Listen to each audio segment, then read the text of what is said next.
saamise rahva kokkusaamine, kes me täna siin oleme. Paljud muidugi me saime ja kes ei saanud tulla.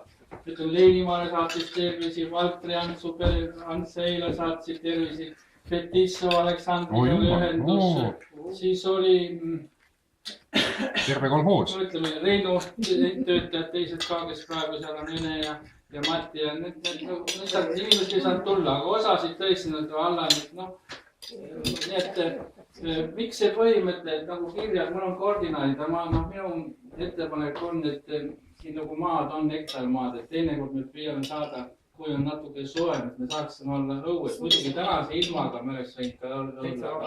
Ma lihtsalt ei võtnud riskida, et me lihtsalt, ilmateade ei olnud ka nii positiivne. Ei olnud, jah.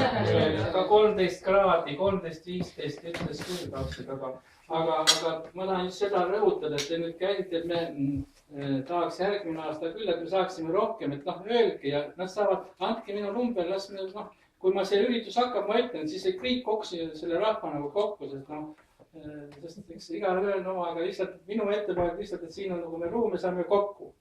Et sellepärast on suveaeg ja väga tahtsime veel seda Urvet ka, aga mina andsin vale.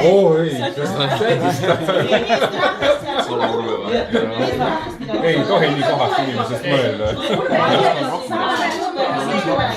Kohele rahva läks Helenile.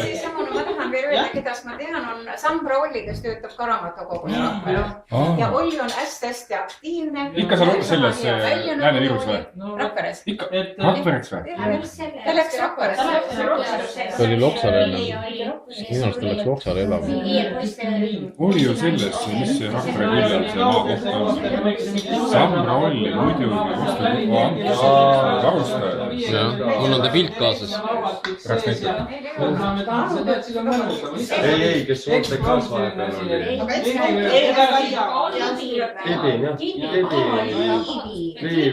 Liivi on minu oma.